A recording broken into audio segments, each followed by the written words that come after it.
Olá, este é o Jornal da Record News, há 5 anos na dupla plataforma. Você nos acompanha aqui no r7.com e na nossa Record News. Olha, o mundo ficou sabendo que a tenista Maria Sharapova foi flagrada em doping. Aí a pergunta é o seguinte, afinal de contas, quem é que divulgou a notícia? Ela mesma.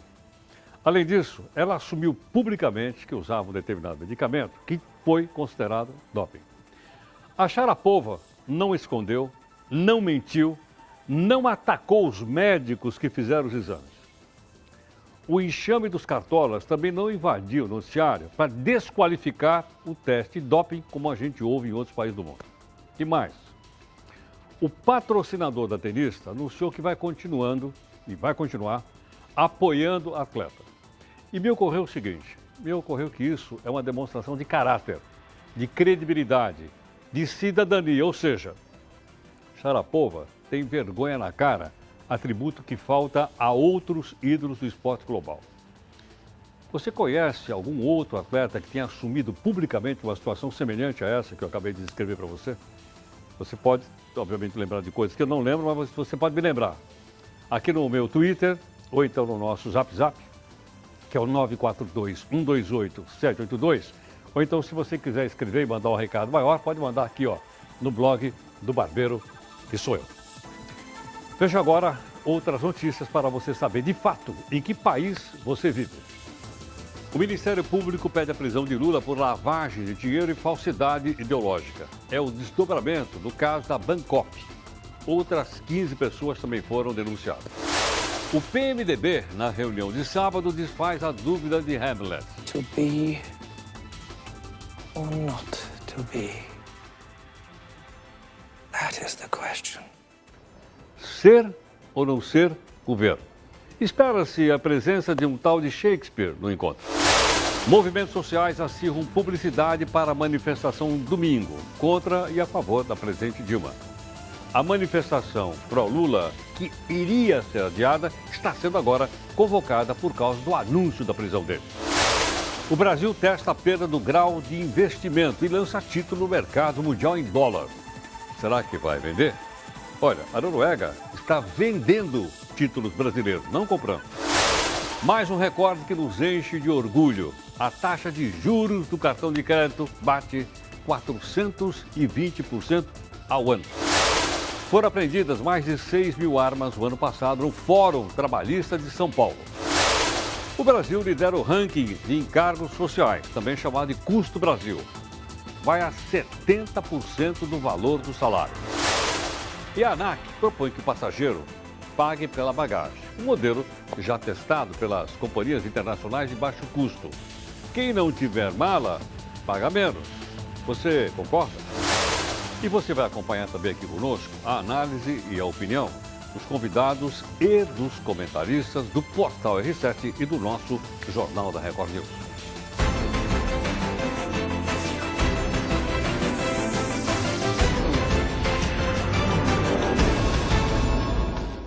Olá, esperamos que com os assuntos de hoje nós possamos colaborar para que você forme um pouco mais de espírito crítico sobre aquilo que acontece no nosso país. Quem está aqui conosco é a repórter do nosso portal r7.com, a Bárbara Garcia. Olá, Bárbara. Olá, Heródoto. Boa noite a todos que nos assistem. O Ministério Público de São Paulo pediu a prisão preventiva do ex-presidente Lula e de mais 6 investigados em denúncia apresentada hoje à Justiça. É sobre esse assunto que nós vamos conversar com o nosso comentarista de política, Ricardo Couto, e também com o cientista político da Unesp, Marco Aurélio Nogueira. Dívida também está aqui na nossa pauta hoje, é o endividamento dos estados. Quem explica para a gente é o economista Gustavo Grisa. Para participar é fácil, envie suas perguntas para o nosso WhatsApp no número 942128782 ou então nas redes sociais. Escreva sua pergunta e coloque a hashtag JRNews. Você também pode participar pelo blog do Barbeiro, que fica no portal R7. Ok, Bárbara, obrigado. Bom, nós vamos então acompanhar mais detalhes aqui a respeito da Operação Lava Jato, que está se desdobrando principalmente em Curitiba. E o nosso companheiro Julian está aqui conosco. Julian, qual é a notícia que você tem hoje aí de Curitiba, Julian? Boa noite, Heródoto. O marqueteiro João Santana e a esposa dele, eles ficaram em silêncio hoje nos depoimentos marcados à Força-Tarefa da Operação Lava Jato na Polícia Federal aqui em Curitiba. Também o João Santana, ele solicitou por meio dos advogados dele que o processo que envolve ele e a esposa, eles que foram presos na 23ª fase da Operação Lava Jato, que esse processo seja remetido e enviado ao Supremo Tribunal Federal e saia das mãos do juiz Sérgio Moro. Isso porque, segundo a defesa, tem a citação do nome, estaria envolvida, né, no mesmo processo a campanha da presidente Dilma e também do ministro Edinho, que foi tesoureiro das campanhas das senadoras Gleice Hoffmann e também da Marta Suplicy. Por isso, eles solicitam que este processo saia das mãos do juiz Sérgio Moro. Heródoto. Ok, Juliano, muito obrigado. Olha, hoje à tarde aqui, durante a transmissão feita aqui pela nossa Record News, estávamos apresentando a entrevista coletiva do Ministério Público aqui em São Paulo e, obviamente, todos nós aqui fomos tomados de surpresa, né?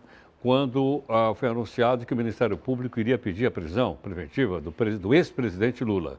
E, obviamente, isso se espalhou com uma velocidade muito grande. As pessoas que a gente encontrou aí fora no corredor diziam, puxa vida, talvez procede isso, é verdade? As pessoas começaram a se perguntar se procedia ou não. Claro, nós, inclusive, transmitimos ao vivo, você acompanhou aqui.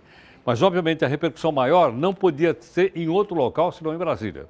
O nosso companheiro Luiz Fara Monteiro está aqui conosco para falar disso. Lula, como é que foi a repercussão aí em Brasília? Lula, boa noite.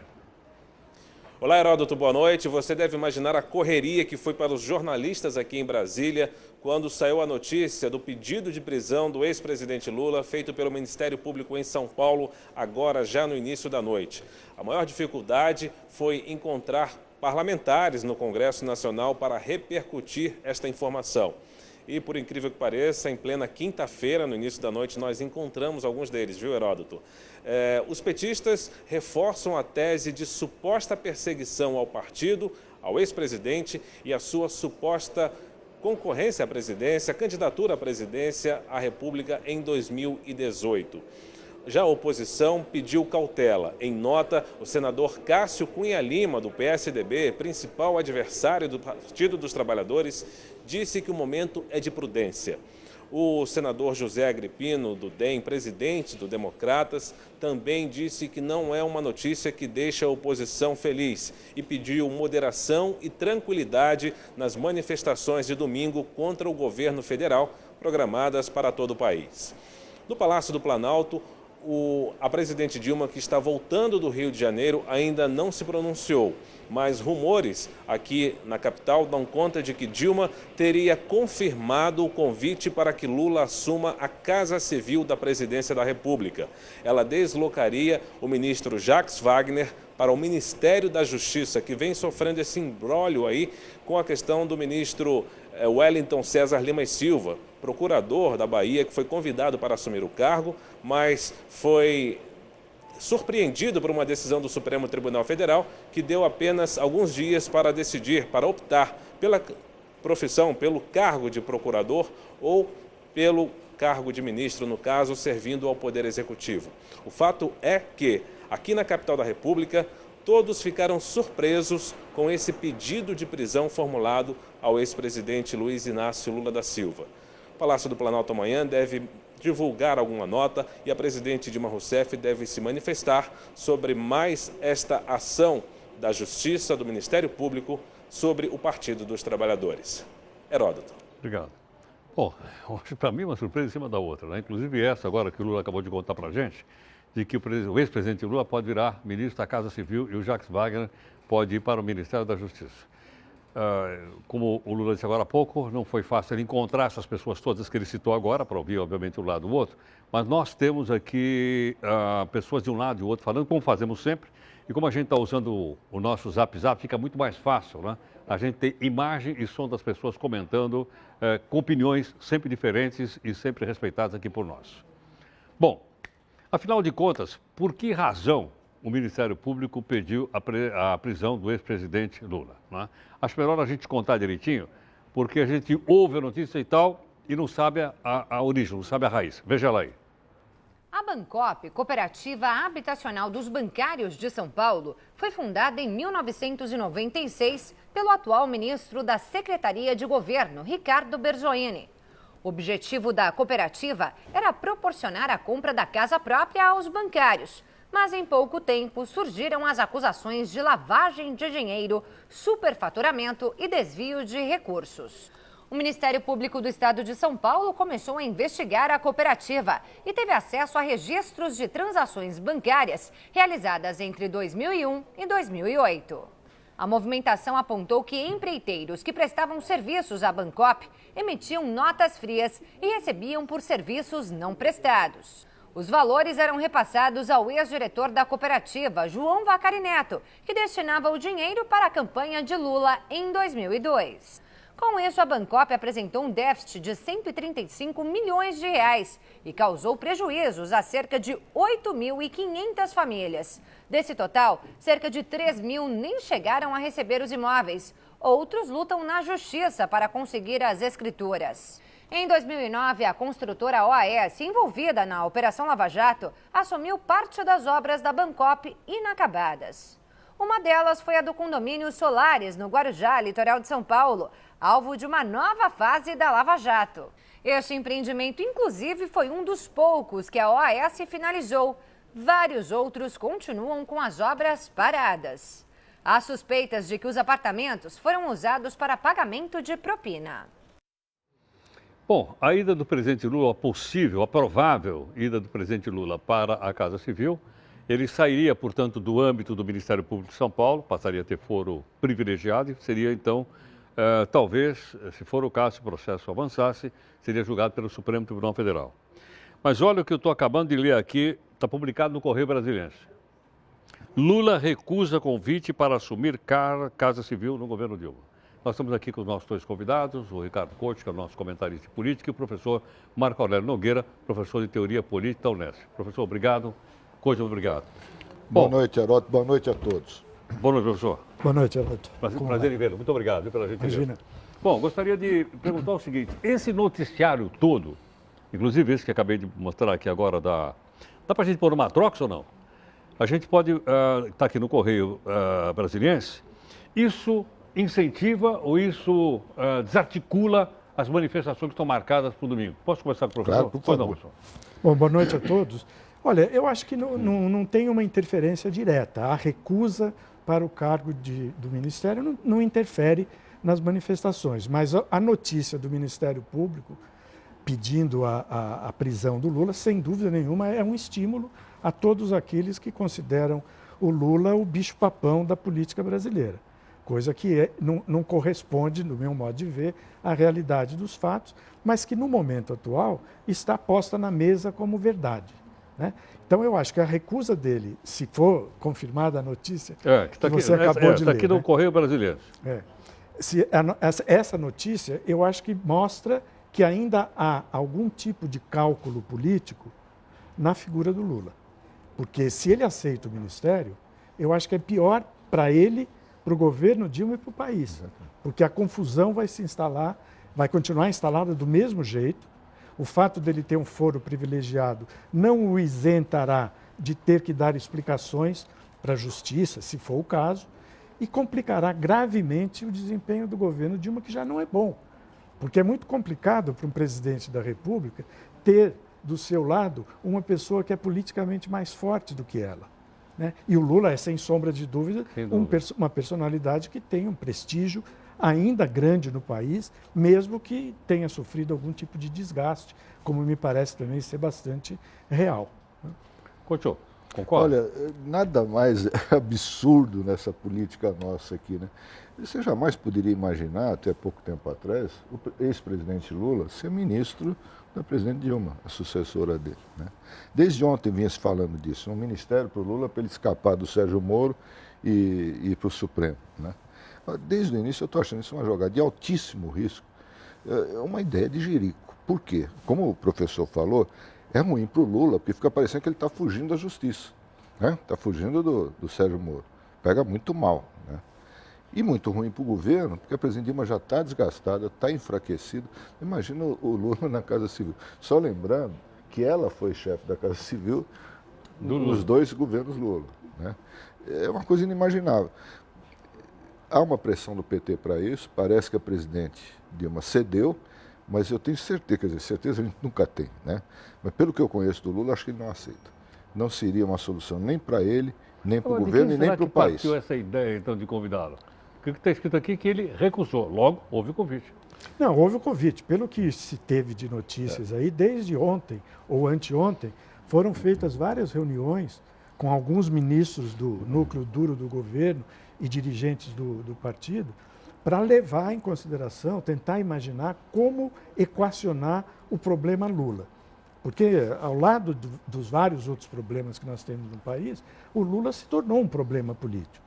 Né? Não no sentido de que ele cometeu crimes, mas ele está no centro do processo político e está na berlinda.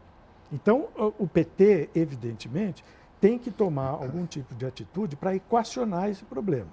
Não é uma atitude simples. E não né? é essa a solução, a meu ver. Não, eu também acho que não é essa a solução. Ainda hoje, né, eu li durante a tarde, houve uma pagelança, uma grande pagelança do PT aqui em São Paulo, com o presidente Lula. Né? E houve uma pressão grande em cima do ex-presidente para que ele aceitasse esse convite. Né? Eu não sei, eu acho que nós estamos chegando a um ponto meio uma situação de desespero. Né? Não é uma coisa racional. Eu ia acrescentar isso, não é razoável. Está muita emoção nesse momento, né, conduzindo o país, o que é ruim. Agora, também acho que não interfere diretamente nas manifestações. Dessa vez, ao contrário das anteriores, do ano passado, aliás, tem um livro do professor Marco Aurélio Nogueira sobre 2013, né? Havia antes, você deve lembrar, as pessoas falando, se preparando, né, combinando de junto na manifestação. Dessa vez eu não estou sentindo isso.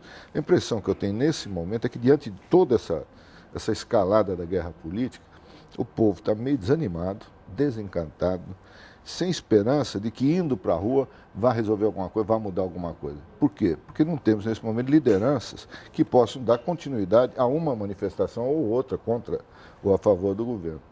Está tudo muito solto, muito largado. Agora, tem um detalhe aí, Marco Aurélio. O Ministério Público pediu a prisão. O juiz pode dar ou pode não dar. Não. Suponha que o juiz acate esse pedido do Ministério Público. Só uma informação, a decisão da juíza deve sair segunda-feira. Ela já anunciou agora no final da tarde que só segunda-feira ela vai decidir. Tá, só a CNN que está ali, ó, está anunciando aí sobre o Lula. Aliás, o Brasil tem tentado bastante. Essa notícia aí é sobre o que nós estamos falando agora. Está na CNN. Só notícia negativa. A nossa imagem lá fora... Não, eu acho que se houver uma consumação da prisão do Lula, eu acho que nós vamos ter que fazer um outro programa para discutir de novo. Porque já está convidado. Isso não está no cálculo de ninguém. Né? Eu acho que é uma probabilidade, assim como qualquer político que tem a trajetória que o Lula tem, pode acontecer com ele também. Né? Mas, evidentemente, o peso, o tamanho do Lula significaria uma prisão de um custo político altíssimo para o governo, para o Estado brasileiro, para o próprio Ministério Público. Então é algo que teria que ser muito bem avaliado. Eu acho que o efeito disso seria terrível. Só acrescentar uma pequena observação. É tão maluco isso, né, o que a Justiça está fazendo, o Ministério Público e tal. E os principais líderes da oposição hoje criticaram a medida dos promotores de São Paulo. Né, dizendo que não é possível, né, alguns falaram até em irresponsabilidade, ignomínia, não sei o quê. A gente estava conversando antes do programa, que parece que está havendo uma gincana, né, de juízes, de promotores e tal, num show midiático para ver quem pega primeiro o Lula, quem prende primeiro o Lula. Né? E não é assim que a gente pode, eu acho que a Justiça deve agir, e não é assim que nós vamos ter um país democrático, continuar tendo um país democrático e sair dessa crise interminável. Não é por aí. É claro que tem que ser feita a justiça, a investigação, o que está errado tem que ser punido, mas não desse jeito que está acontecendo. Eu queria acrescentar um ponto, eu concordo inteiramente com o Couto, e eu diria o seguinte, aquilo que nós estamos hoje vendo acontecer na política, nós estamos vendo ser replicado também no Poder Judiciário. Ou seja, o que eu quero me referir? Na política, nós estamos carentes de algum mecanismo, de alguma dinâmica de coordenação, que coordene os políticos e jogue um farolete para frente apontando uma saída. E os políticos estão batendo cabeça. Por enquanto não aconteceu nada, há muitas trocas de acusações, mas nenhuma proposta efetiva para se encontrar uma saída para a crise. Porque a crise é real, ela está posta E atinge a todos, independentemente sem dúvida. de Aliás, qualquer eu coisa. queria até aproveitar a oportunidade de pedir para vocês responderem uma pergunta do nosso telespectador e internauta. Qual é a pergunta que você tem aí, Bárbara? Boa noite, coach. Boa noite, Boa noite, professor Bárbara. Marco Aurélio. Boa noite. A pergunta é do Valmir Zanzeri, de Catanduva, São Paulo. Ele pergunta se vocês acham que a denúncia de hoje do Ministério Público é um meio de tentar inflar as manifestações de domingo. Os atos pró-Lula já tinham sido cancelados hoje de manhã, né? Do PT, da CUT, dos movimentos sociais estavam cancelados, inclusive para evitar confrontos com as manifestações contrárias ao governo. Mas diante disso que aconteceu agora, é como jogar gasolina na fogueira, né? Já marcaram, deve estar acontecendo agora nesse momento, uma manifestação na Praça da República em São Paulo, Onde é a em frente Secretaria de à Educação, POS, em frente à POS, onde Frente- funciona Tá. o Sindicato dos Professores, né? Quer dizer, uma coisa que já estava encaminhada para ser mais tranquila nesse final de semana, volta agora a ser imprevisível. Eu acho que é isso mesmo. Agora, eu não atribuiria, até por falta de dados, uma intenção dos procuradores em inflacionar, inflamar, em incentivar as manifestações. Mas que o ato deles, hoje, ajuda nessa direção, eu não tenho nenhuma dúvida. Ok. Bom, queria pedir que vocês ficassem um pouco mais aqui conosco. A gente vai continuar conversando ainda sobre esses e outros temas da nossa realidade. Olha, você já ouviu aqui a informação que veio de Curitiba, viu também a informação que veio de Brasília. E agora a gente vai para Belo Horizonte. Por que razão? Porque também há lá um processo contra o governador Pimentel, o governador de Minas Gerais. Né? Quem está aqui para dar mais informações para a gente é a Ellen Oliveira. Ellen, boa noite. Boa noite, Heródoto. Boa noite a todos. O Superior Tribunal de Justiça autorizou a Polícia Federal a investigar o governador de Minas Gerais, Fernando Pimentel. A Procuradoria-Geral da República tinha dado parecer contrário, mas o STJ entendeu que há elementos suficientes para que o governador seja ouvido e eventualmente indiciado. A Operação Acrônimo apura um esquema de lavagem de dinheiro. A defesa do governador Fernando Pimentel informou que não vai comentar o assunto. Heródoto. Obrigado. Bom, nós estamos tratando então de assuntos bastante importantes que aconteceram no final da tarde de hoje, agora à noite, né? Há outras manifestações. Nós temos outras pessoas também que vão opinar aqui e você, obviamente, vai formando aí a sua opinião crítica a respeito desses temas. Já já a gente volta.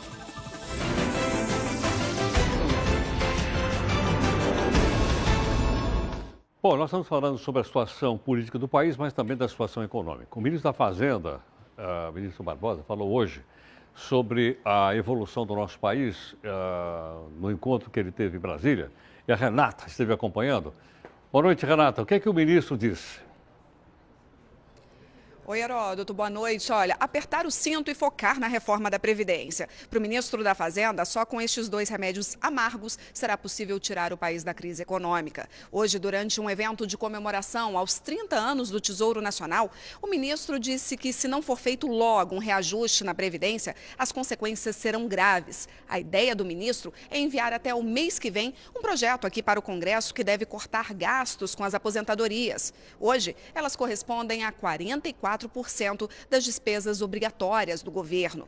Mas, para colocar essa proposta em prática, é preciso que o Congresso aprove o projeto. O problema é que nem o próprio PT é simpático à ideia. Os petistas, inclusive o ex-presidente Lula, diz que agora não é hora de pensar nisso, não. Hoje, antes que o pedido de Lula vazasse, o ex-presidente se reuniu com o ministro da Fazenda em São Paulo. Lula e outros petistas criticaram a forma com que Barbosa conduz a política econômica e cobraram respostas imediatas para a geração de emprego e renda. O ex-presidente Lula disse que agora o importante é criar medidas que beneficiem a população mais pobre para garantir a circulação do dinheiro. Ano passado, a economia teve a maior retração dos últimos 25 anos e a inflação chegou aos 11%. Mas a aposta do ministro é de que a economia se estabilize a partir de julho e o país volte a crescer em setembro. É isso, Heródoto. Segue a minha teoria de que otimismo nunca é demais, né? E a vida aí segue sempre melhorando, né? É isso, Heródoto. Até amanhã. Tchau. Até amanhã. Obrigado. Até mais. Olha, outra informação que eu queria dar para você. Você viu agora há pouco ao vivo, né? A CNN noticiando o pedido de prisão do presidente Lula. Bárbara, outros veículos internacionais também estão falando disso. Como é que está? Sim, Heródoto. E a manchete é a mesma, né? O El País diz o seguinte: o Ministério Público de São Paulo pede prisão preventiva do ex-presidente Lula. Assim como o Washington Post, aqui para a América Latina, e também o New York Times. Ou seja, repercussão internacional, né? Ok. Bom, dos nossos dois convidados estão aqui conosco, o Ricardo Couto e o professor Marco Aurélio Nogueira. Marco Aurélio, eu perguntei então para o Couto a respeito do PMDB, da importância que o PMDB tem nessa situação que nós estamos vivendo, e o fato dele fazer o encontro nacional no próximo sábado, né? Há o risco do PMDB, como a gente diz aí, desembarcar do governo? Porque parece que o PMDB, quando vê o navio começar a fazer água, parece que o pessoal começa a sair fora. Eu não tenho nenhuma dúvida de que o indício é claríssimo, de que o desembarque está sendo cozinhado na cozinha do PMDB. Quer dizer, o indício disso, por exemplo, é assim, ontem, acho que foi ontem, o Renan Calheiros, presidente do Senado, né, recebeu o Lula. Algumas horas depois, ele almoçou, jantou com o PSDB. Né? Ou seja, há uma preocupação quase que explícita do PMDB de prestar serviços aos dois senhores que dominam a política brasileira, pelo menos em termos da polarização. Né? Eu acho que o risco da manobra PMDBista é muito grande. Né? E se ela ocorrer de forma oficial ou oficiosa, por baixo do pano, será um desastre para o governo. Né? O governo que já não consegue respirar direito, já não consegue funcionar muito bem por uma série de razões que nós não estamos discutindo aqui, ficará praticamente nas cordas. Né? Ele será jogado nas cordas e não terá capacidade operacional no Congresso Nacional. Então, o passo seguinte disso é a volta ao primeiríssimo plano do processo de impeachment. Porque o desembarque PMDBista é um desembarque que visa ao impeachment. Só completar, foi exatamente esse o tema do jantar.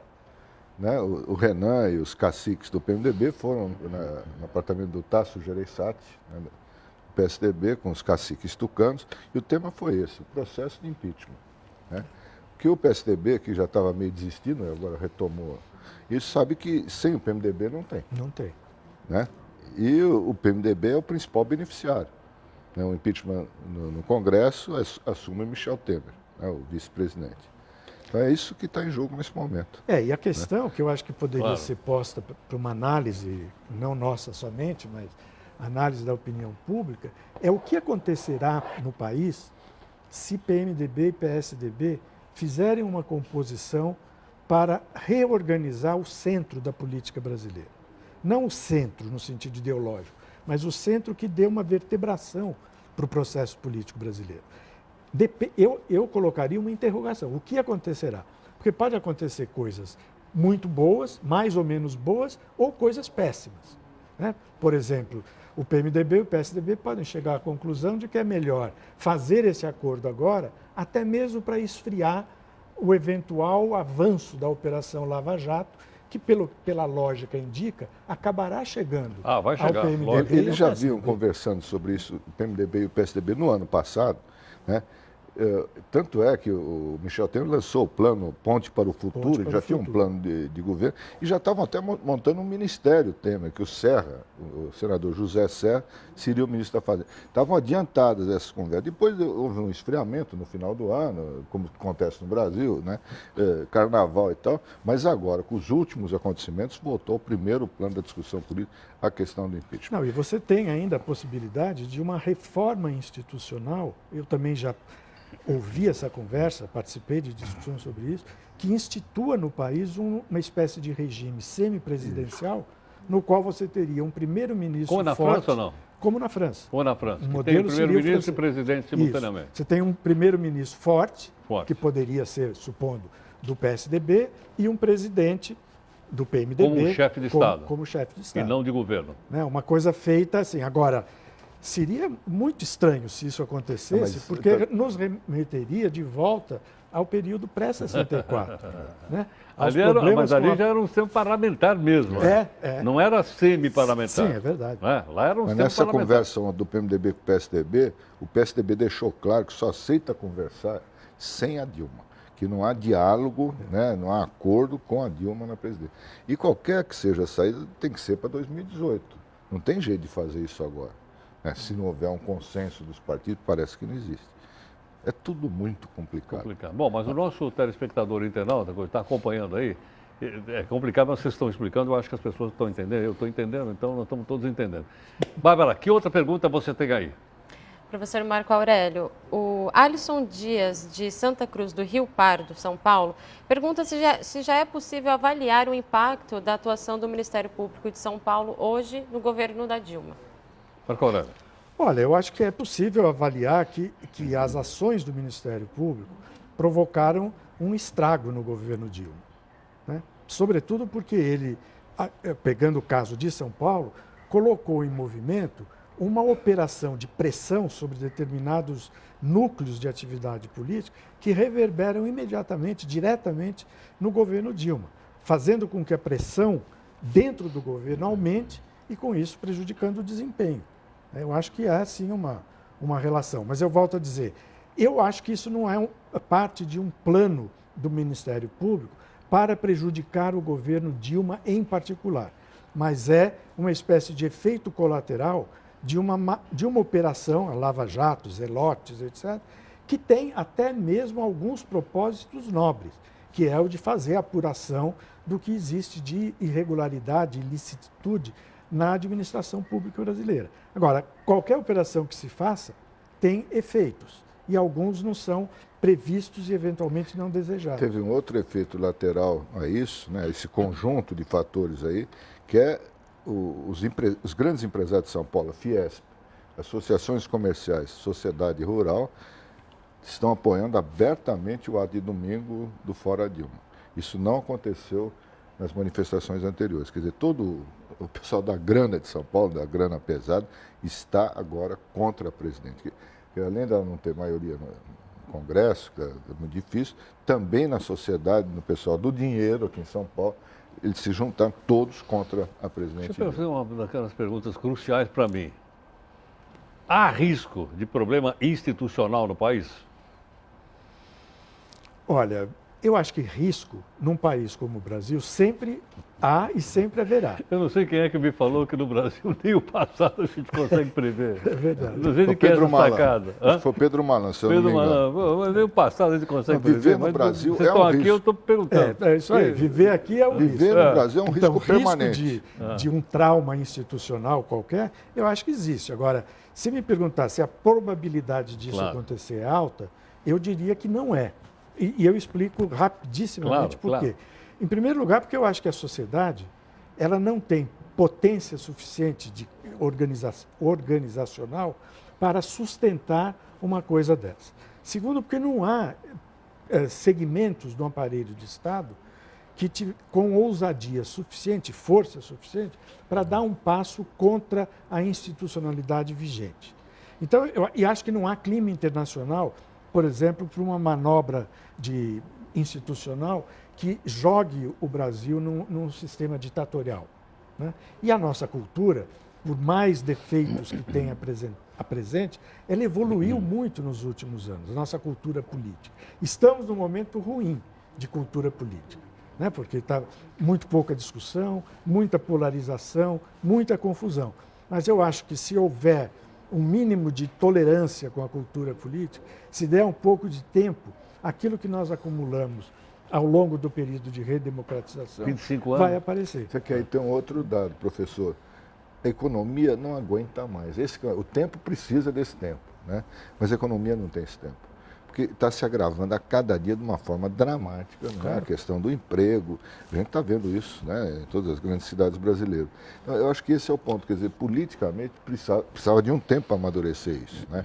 Agora, a economia já não suporta. E quando se fala que tem que fazer alguma coisa para gerar emprego e renda, não sei, mas o quê? Fazer o quê nesse momento? Quem é que tem hegemonia para fazer isso? Né? Quem vai fazer? Não, é verdade. Por isso é que a ideia de você ter algum entendimento, que é a via política da questão, ganha uma importância muito grande. Tá bom. Bom, então a gente vai falar um pouquinho mais no nosso portal aqui daqui a pouquinho, espero que fique mais um pouquinho conosco. Nós temos aqui uma pluralidade de opiniões, não só do coach, mas do professor Marco Aurélio, que você está acompanhando também. Mas por WhatsApp nós fomos ouvir dois políticos, um da situação e um da oposição. O político do PCdoB, que é o vereador Orlando Silva, aliás, já foi ministro do presidente Lula, não é isso? Ministro do Esporte. Ele também comentou o caso, então, do Ministério Público pedindo a prisão do presidente. Vamos lá. O pedido de prisão do presidente Lula é uma violação ao Estado Democrático de Direito. A peça do Ministério Público de São Paulo é um panfleto político, sem qualquer fundamentação jurídica. Eu tenho convicção de que o Poder Judiciário não permitirá que essa agressão ao direito se consuma. E eu acredito que os democratas, aqueles que amam o nosso país, devem ter compromisso de se mobilizar, manter-se em vigília, para que impedir novas violações. Golpe, não. Agora, o outro lado. Nós vamos ouvir também o deputado pelo PSC do Rio de Janeiro, o Jair Bolsonaro. Dentro da legalidade e da normalidade, tomei conhecimento do pedido de prisão por parte do Ministério Público de São Paulo do senhor Luiz Inácio Lula da Silva. Ele é um cidadão como outro qualquer. Ou, mais ainda, como ex-chefe de Estado, ele deveria ser o primeiro a dar exemplo e submeter-se à justiça. Por outro lado, vejo com muita preocupação movimentos agora dentro do Palácio do Planalto para buscar-se uma maneira de livrá-lo de uma possível cadeia, nomeando-o para ministro de Estado. Alerto que o artigo 85 da Constituição é claro quando diz que incorre em crime de responsabilidade o presidente da República que interferir nos trabalhos do Judiciário ou do Ministério Público. Aí agora a minha preocupação com o Estado Democrático de Direito de nosso país. Bom, eu espero que com essa profusão de opiniões, de um lado, de outro, de cima, de baixo, né, de todos os nossos convidados, você vai formando aí a sua própria opinião a respeito de todos os temas que você está vendo aqui. Né? Nossa missão aqui não é fazer a sua cabeça, é você fazer a sua própria cabeça. Por exemplo, o nosso companheiro Guilherme Stoliar está no Fórum Leandro. O Leandro está aqui conosco no Fórum Criminal aqui de São Paulo. Leandro, qual é a informação que você tem para a gente, Leandro? Oi, Heródoto, boa noite. A gente está aqui na frente do fórum, como você falou, mas ainda não há um prazo para a decisão da Justiça. A juíza da 4ª Vara Criminal aqui do fórum, a juíza Maria Priscila Veiga Oliveira, já teve acesso à denúncia do Ministério Público do Estado, mas ainda não divulgou se vai ou não aceitar o pedido de prisão preventiva. Se a juíza iniciar o processo, os réus serão chamados para apresentar a defesa. Ela pode aceitar esse processo de maneira completa ou parcialmente. Se for de maneira completa, seriam 16 réus, entre eles o ex-presidente da República, Luiz Inácio Lula da Silva. Os advogados de Lula criticaram a postura dos promotores de São Paulo. Eles disseram que o ex-presidente jamais se colocou contra as investigações ou contra o Ministério Público, mas que tem o direito de reclamar de ilegalidades. Os advogados disseram ainda que até agora não existe um fato concreto que justifique esse pedido de prisão preventiva. O Instituto Lula informou agora no início da noite que, por enquanto, o ex-presidente não vai se pronunciar sobre o caso. Heródoto. Leandro, quer dizer que então, se houver decisão favorável ou desfavorável da juíza, é só na próxima segunda-feira?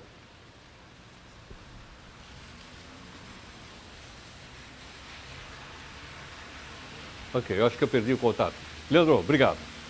Tá, obrigado pela gentileza, Leandro. Obrigado, muito obrigado. Está chovendo aí, o Leandro está se molhando todo lá.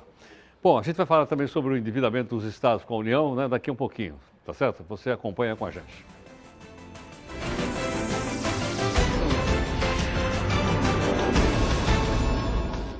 Olha, diante da importância, né? Diante da importância do noticiário político, nós vamos voltar de novo a Brasília, né? Para a gente saber qual é a repercussão e como é que as coisas estão acontecendo por lá agora, com a participação da nossa comentarista de Brasília, que é a Cristina Lemos, que está aqui conosco. Olá, Cris. Boa noite, Cris. Boa noite, Heródoto. Cris, e aí? Terremotos em Brasília, como é que essas notícias chegaram aí? Vão prender o homem, não vão? Ele vai ser ministro e não vai mais? Como é que está essa história? Heródoto, olha, essa notícia chegou ali no Congresso, era mais ou menos umas 4 horas da tarde, passava um pouquinho das 4, e a reação foi de uma bomba verdadeira. Havia poucos parlamentares no Congresso, no Senado ainda estavam alguns petistas e o líder do PSDB, o senador Cássio Cunha Lima. Aliás, ele deu uma manifestação, ele teve uma reação muito interessante. Ele pediu cautela, alertou para o risco de uma decisão precipitada, assim como também o senador Cristóvão Buarque, que é do PDT, e que tende à oposição. Aí, em seguida, vieram os líderes de governo. Por exemplo, o Paulo Rocha, que é o atual líder do PT no Senado. Imediatamente taxou essa iniciativa do Ministério Público de São Paulo de provocação diante da possibilidade de uma manifestação que ocorre daqui a 3 dias. Todos eles temem por um recrudescimento, por um confronto de rua, uma vez que será muito difícil conter os petistas se efetivamente o ex-presidente Lula vier a ser preso aí em função desse pedido do Ministério Público. Heródoto. Agora, Cris, e dessa possibilidade do presidente Lula se tornar ministro da presidente Dilma, né? Um ex-presidente sendo ministro da presidente. Isso também foi comentado, isso tem procedência, foi só um papo entre políticos. Como é que você avaliou isso? Olha, Heródoto, essa hipótese circulou aqui nos últimos dias em Brasília, foi muito forte, houve até mesmo pressão, principalmente por parte de parlamentares petistas, para que o ex-presidente Lula assumisse um cargo de primeiro escalão. E qual é a razão disso? É que assim o ministro, assim como o presidente da República, desfruta do chamado foro privilegiado, isto é, ele tem um tratamento especial pela justiça. Desta forma, Lula só poderia ser processado, julgado, ou qualquer pedido de prisão contra ele teria de passar pelo Supremo Tribunal Federal, como ocorre com todos os ministros ou com o presidente da República em exercício. Uma vez ex-presidente, ele volta a cidadão comum. Ora, Lula vem rejeitando completamente essa hipótese. Ainda hoje, isso foi novamente colocado a ele, aí em São Paulo, quando ele recebeu a notícia do pedido de prisão. Ele estava próximo ao senador Humberto Costa, que é o atual líder do governo no Senado, e o senador relata que Lula imediatamente rechaçou essa possibilidade, dizendo que assumir um cargo no primeiro escalão agora seria quase que uma confissão de culpa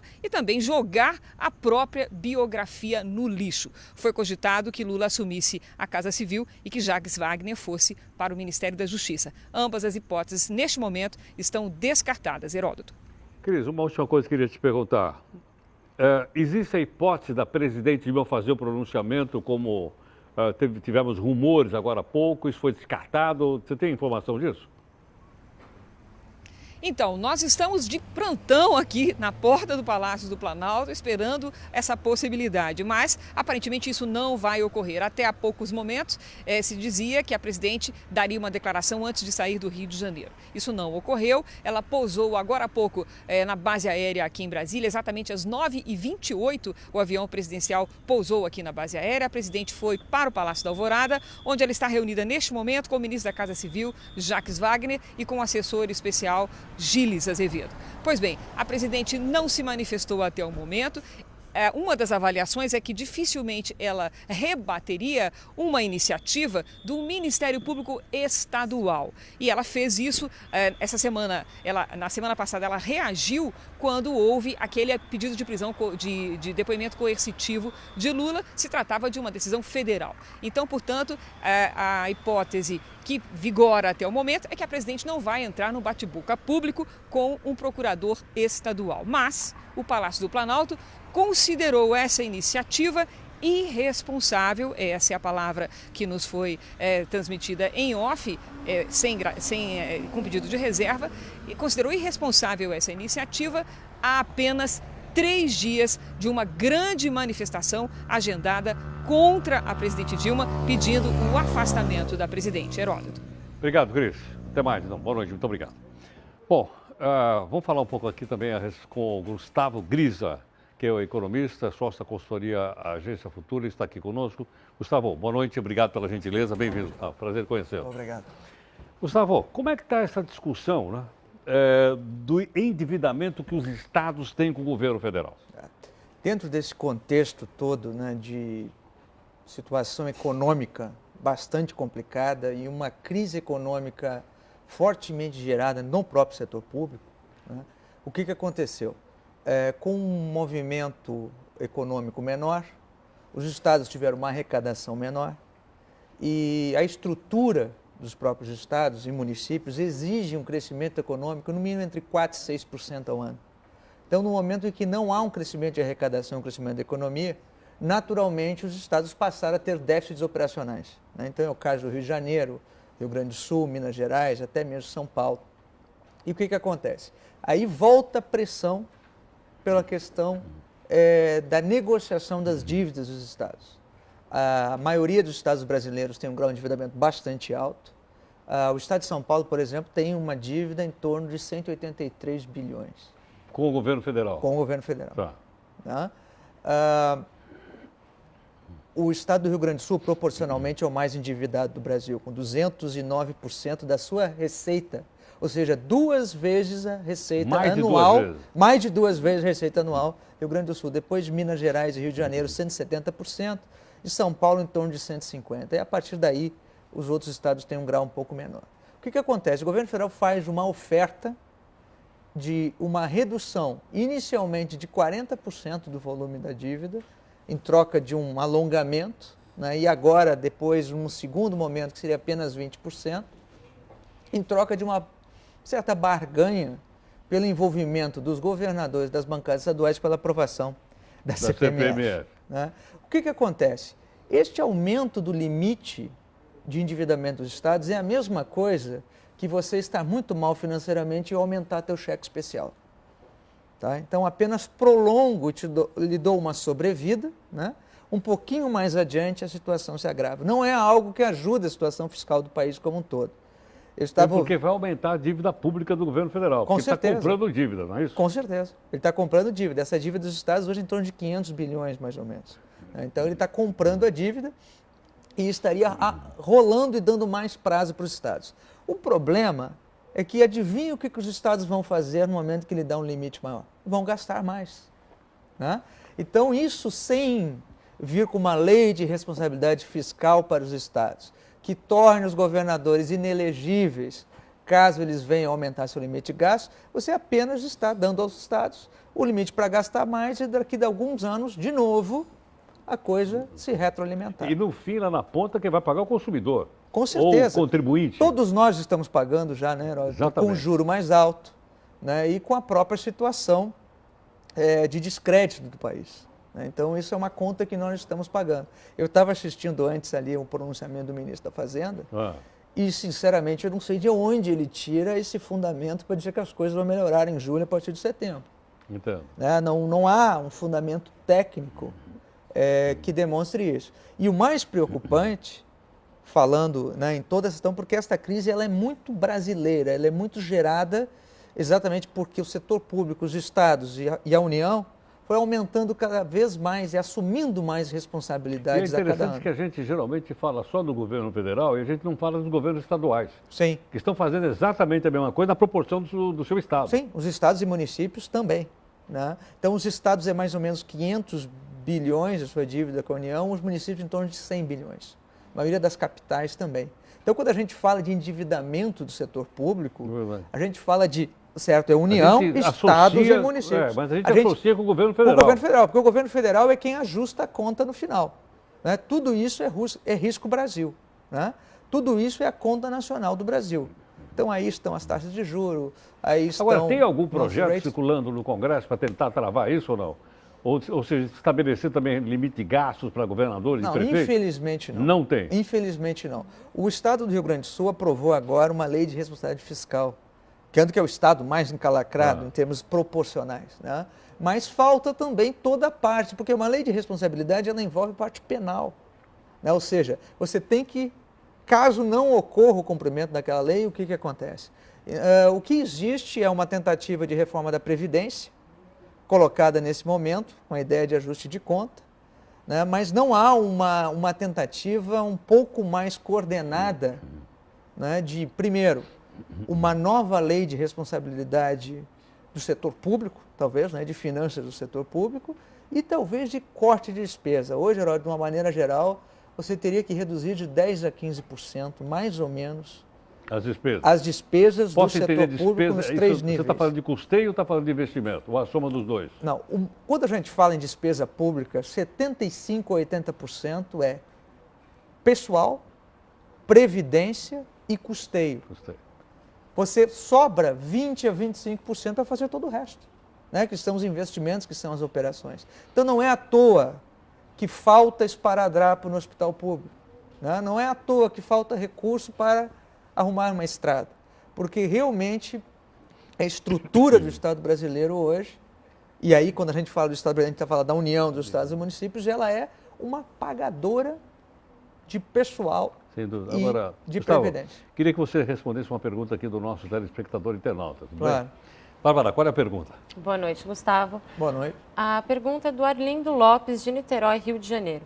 Ele pergunta assim: um Estado endividado significa menos recursos para educação, saúde, segurança? Como podemos sediar as Olimpíadas, por exemplo? Temos as Olimpíadas e esse compromisso internacional já foi assumido, né? E com certeza você retroceder nesse momento seria ainda pior para uma imagem do país que já é bastante complicada nesse momento. Mas sim, é claro que quando você tem um endividamento, você precisa financiar esse endividamento. Como é que você faz isso? Você aumenta a taxa de juros, né? Então você repassa isso para todo o sistema financeiro do país.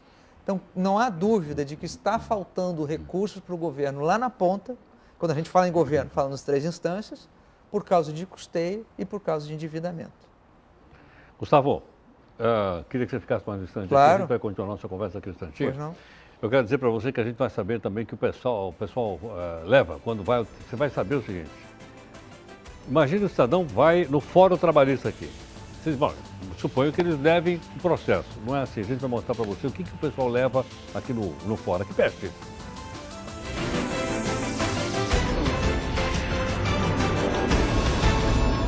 Olha, em 2015 o Tribunal Regional do Trabalho, aqui pertinho, aqui em São Paulo, aprendeu, você não vai acreditar. Sabe o que eles aprenderam na porta do fórum aqui?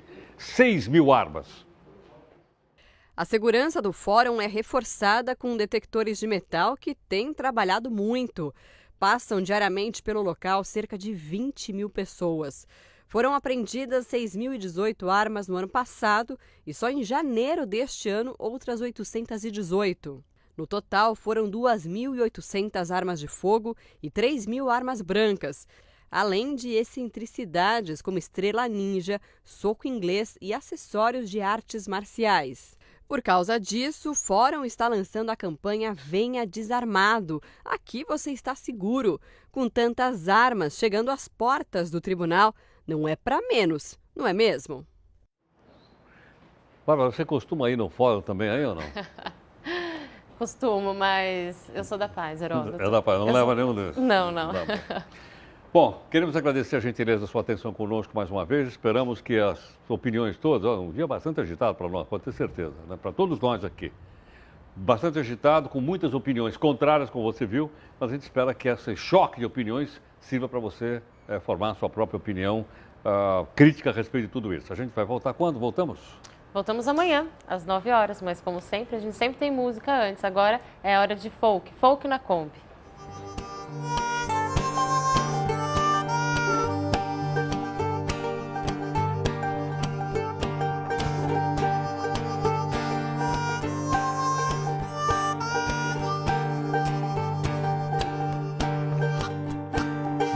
Tente, invente, pra frente, não pense, viva, ature, aceite,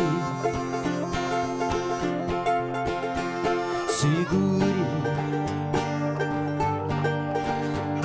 A barra que virá em frente, sente